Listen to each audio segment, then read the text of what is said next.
Okay, let me read sa ating last scripture chapter verse, no? Sa ating 1 John chapter 4 verse 16 to 20, no? 1 John chapter 4 verse 16 to 24 ang ating last scripture chapter verse, no? But we can make it 2 videos, so I make it another short clip video part 3, okay? In our God promises, okay? Now let me read 1 John chapter 4 verse 16, okay? 1 John chapter 4 verse 16 to 20, okay? Here is the message, no? O 23, no? Verse 16 to 23, okay? 1 John chapter 4 verse 16 to 23, no? And we have known and believe, no, that the love God hath to us. God is love, and he is that dwelleth in love, dwelleth in God, and God in him, okay? Verse 17, no? Herein is our love, no, made perfect, that we may have boldness in the day of judgment, no? Because as he is, so we are in this world, okay? Verse 18, no? Here into there is no fear, no? There is no fear in love, but love casteth off fear, no? Because fear hath torment. He that beareth is not made perfect in love, okay? Verse 19, no? We love him because he loves us, no? Bago natin siya minahal niya muna tayo, no? He loved us, no? Yun ito, sinabi rito, no? We love him because he loves us, no? So we love him because he loves us, no? So it means to say, before we love him, he loved us already, okay? Because why? Because he created us, okay? He created the world, he created everything, included all of us with breath, with the Holy Ghost, no? Same like his Holy Spirit. The difference, the Holy Spirit of God never makes sin, even a single one, no? But we are full of sin, okay? That's the way it is, okay? That's why they call him Holy Ghost, Holy Soul, no? And the Lord is Holy Spirit, okay? Now let me continue the verse 20, no? If a man say, no, I love God, hated his brother, he is liar, no? For he that loveth not his brother whom he hath seen, how can be love God whom hath not served, whom not seen, no? Whom not seen, no? How can he love, no, God whom he hath not seen, okay? Hindi natin nakita, no? Verse 21, no? And this commandment have ye from him, no? And this commandment have we from him, that he who love God love his brother also, no? Okay? Brother also. So what is this brothers also, no? If you apply to a man, it's gonna be your brother, no? Your father, your uncle, your nephew, something like that. But if you apply in the mothers, no, it's gonna be women, no, wife, grandmother, mother, no, auntie, something like that, no, cousin, etc., no, because it says in the verse 2, no, and the commandment have we from him, that he who love God love his brother also, no. Love your family, love your friends, love your neighbor like the way you love yourself. That's what he wants, no? Love your neighbor the way you love yourself. That's the way he said, no? But it depends on the people, no, what they feel, okay? Sometimes we misunderstanding, sometimes this and that, no? But if we have God, you have to trust yourself, no? Because you're never gonna make sin whatever you do, okay? That's the way it is, because you have the Holy Spirit of God, no? Now, let's go to read in Spanish, okay? Let me continue, no? Hindi pa pala natin nabasa sa Tagalog, okay? Let me read in Tagalog version, no? Sa ating 1 pahina 4, versikulo 16 hanggang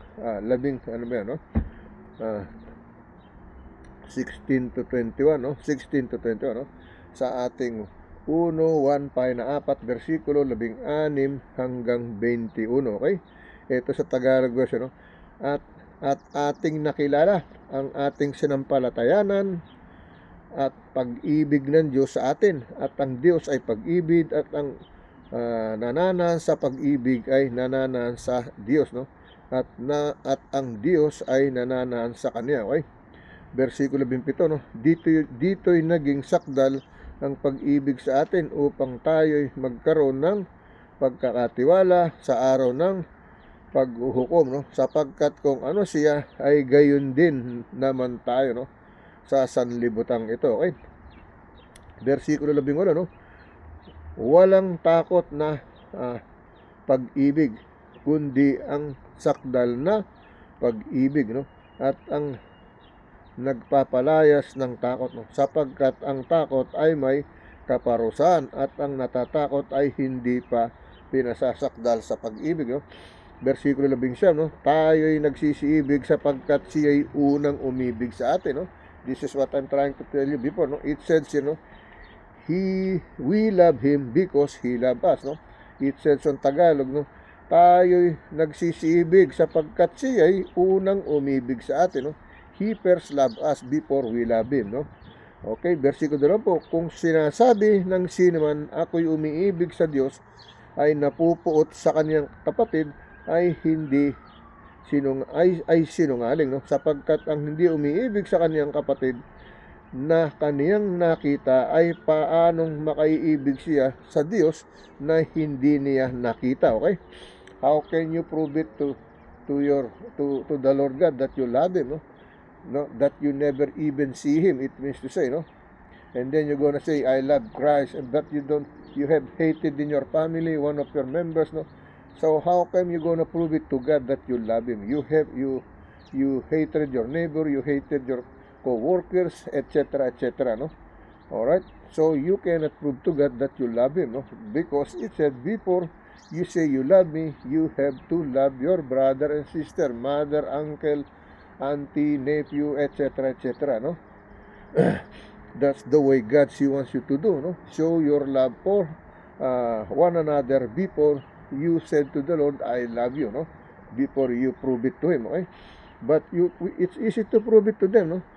Because He wants you to communicate to your brothers, no? Give Him good communication, no? Say sorry whatever you have in our hearts and mind, okay? That's the way He wants it, no? Alright, it said, kung sinasabi ng sino man ako'y umiibig sa Diyos at napupot sa kanyang kapatid ay sinungaling, sapagkat ang hindi umiibig sa kanyang kapatid na kaniyang nakita ay paanong makaiibig siya sa Diyos na hindi niya nakita, no? Versikulo 21, no? At ang utos na itong mula sa kanya ay nasa atin, no? Na ang umiibig sa Diyos ay dapat umibig sa kaniyang kapatid. Okay? Yan ang sinasabi. Okay? Alright. Now, let me read in Spanish before we read the devotion healing prayer message. Okay? Let me read in Spanish, no? Sa ating 1 John, no? 1 John, no? Sandali, no? Mahaba naman oras natin kaya hindi ko na pinopost, no? Sa ating 1 John, sa ating 1 John chapter 4, no? 1 John chapter 4. Ito tayo, 1 John chapter 4 verse 16 to 21 nga ba? Oh. 16 to 21, no? Dito tayo sa ating excuse me, no? 1 John, no? Chapter 4 verse 16 to 21, no? Here is the message, no? In nosotros hemos conocido y creído el amor que Dios tiene para con vosotros, ¿no?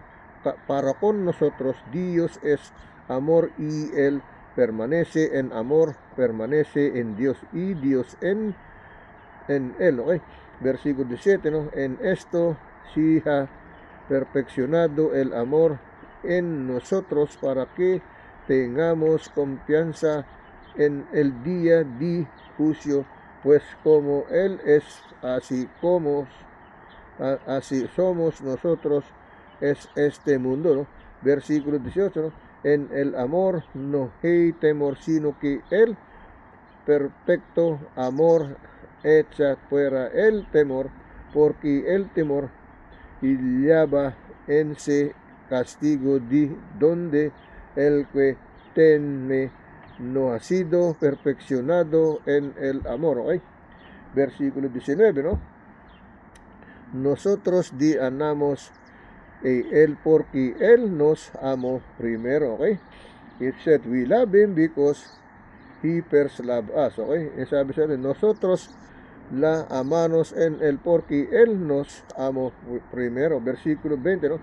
Si alguno dice, yo amo a Dios y aborrece o si hermano es mentiroso, pues el que nos ama es su hermano, y quien la visto como puede amar a Dios y quien no ha visto. Okay, versículo 21, y nosotros tenemos este mandamiento, di el que ama a Dios, a mí también es su hermano. Okay? Yan ang sinasabi sa Spanish. Okay? Now, let me read the message here in our one-yearly calendar sa ating God promises. No? Yung sa ating day by day. No? Ang sabi naman dito sa devotion, healing prayer, day by day and suffering silver lining. Suffering silver lining. Magkasama yung dalawang yan. No? Kasi sa pang-araw siya ng ating May 12, okay? Sa ating the Holy 2026, the Holy 5th month of May 12, okay? Sa ating God Promises and Devotion Healing Prayer, no? So, here is the message sa 1 John chapter 4, verse 16 to 21 ang binasa natin, no? God is love and he who abides in His love abides in God, no? And God in Him, okay? Again, no? God is love and who abides in love abides in God, no? And God in Him. 1 John chapter 4 verse 16, but we read verse 16 to 20, no? 21, okay? All right. Here is the message, no? Rigid love is not true love, no? Rigid love, no? Rigid love is not true love. It is delayed manipulation and a conditional time, no? Bomb, no? That explode when frustrated. Genuine love willingly waits, no? Waits, no? Ang sinasabi, no? Rigid love is not the true love. It is delayed manipulation, a conditional time, no? Bomb that explodes when frustrated. Genuine love is willingly waits, no? It isn't pushy or demanding, while it has its limits in boundaries are far-reaching in neither clutches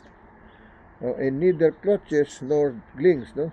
Real love is not short-sighted, no? Real love is not short-sighted, selfish and insensitive, no? It detects needs and does what is best, no, for other person without being told, no? Okay? Yun ang sinasabi, no? Kinakailangan, miski hindi mo sabihin, basta maparamdam mo na siya yung mahal mo. Ibig sabihin, okay? Sabi rito, no? Rigid love is not a true love, no? It is build, manipulation, and conditional time bomb that explode when frustrated. Genuine love willingly waits, no? It isn't pushy or demanding, no? While it has its limits, no? Its boundaries are for reaching in neither clutches nor clings, no? Real love is not short-sighted, no? Selfish or insensitive, no? It detects needs and does what is best for the other's person without being told, okay? Miski hindi mo sabihin, ibig sabihin, okay?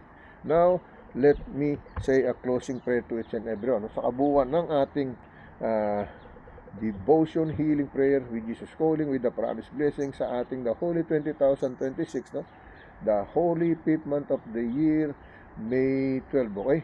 May 12, okay? So, closing prayer tayo, no? Lord God, once again, here I am again, Lord God, no?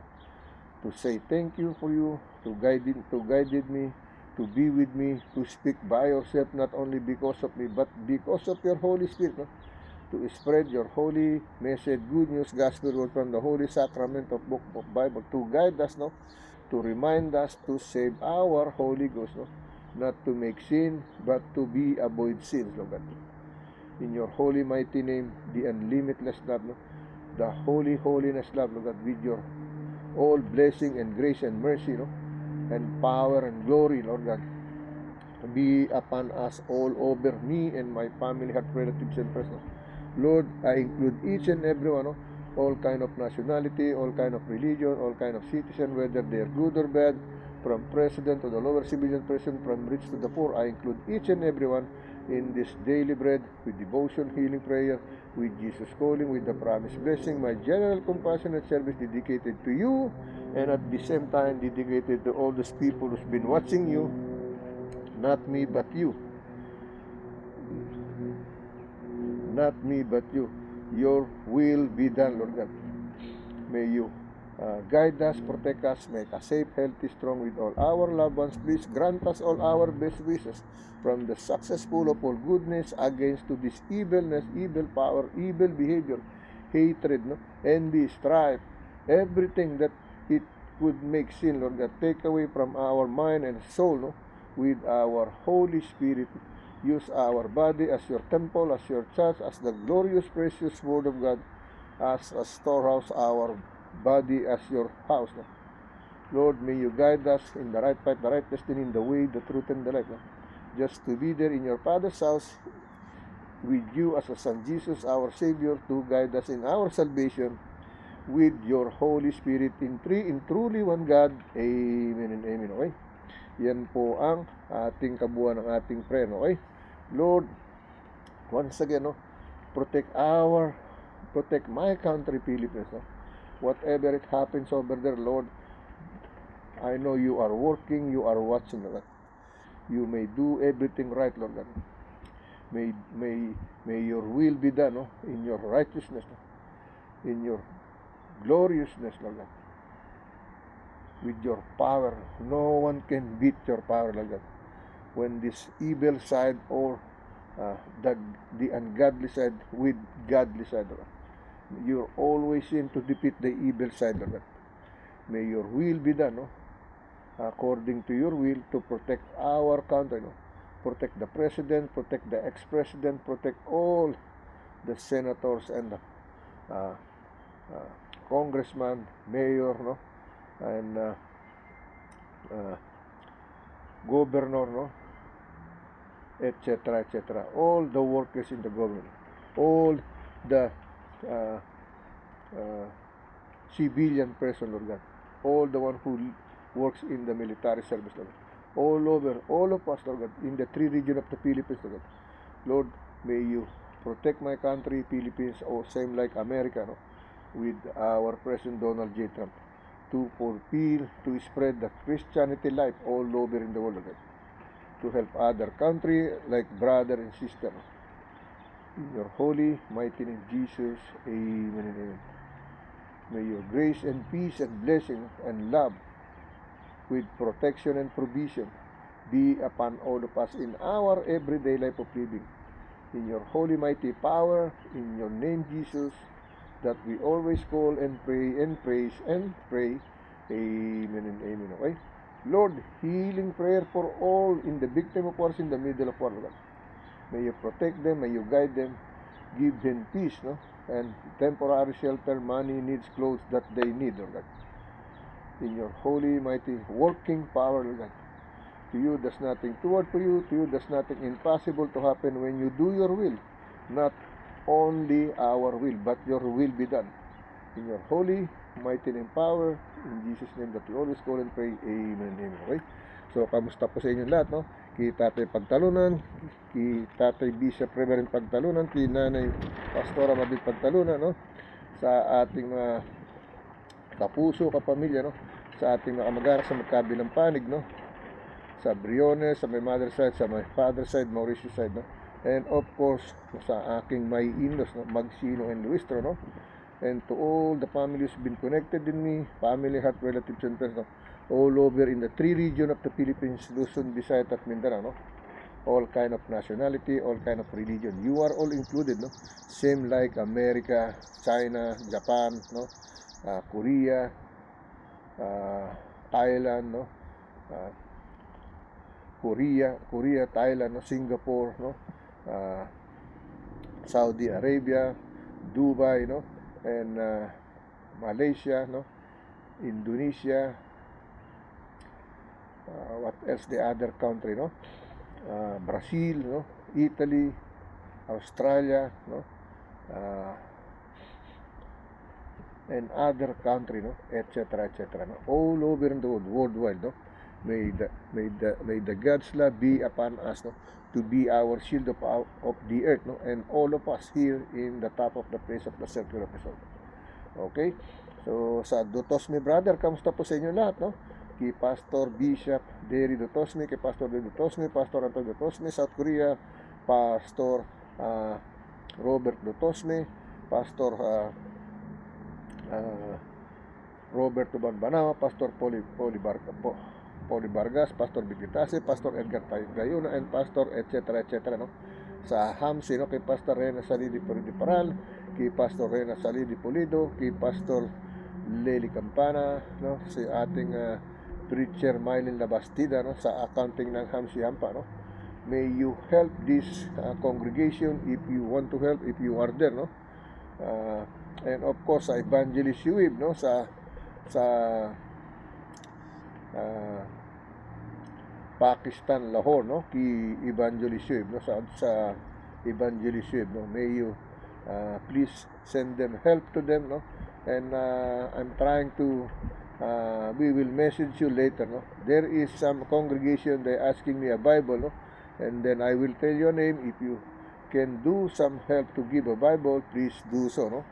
I'm not here to make some money. I'm here to ask some help to anybody, no. I'm not collecting anything. I'm not asking anything. Just bring back yourself to the Lord God, no. Save your Holy Ghost with your Holy Spirit of God, no? Make your body and human flesh, no, be a church of God, be a temple of God, be a storehouse of His precious, glorious Word of God, no, from the Holy Book of Bible, no, just to protect us, to save us, to heal our human flesh, no, inside, outside, no, all kind of sickness and illnesses, okay? May heal the world also, okay? God bless you. See you tomorrow, okay? Sa ating Grace Capital Church dito sa Pembroke, no, sa New Hampshire, okay? And of course sa Crossroad Church sa New York, no, Victory Church New York, Calvary Church Pennsylvania, no, and other congregation, etc., etc., etc. Okay? God bless you. See you tomorrow. Mwah.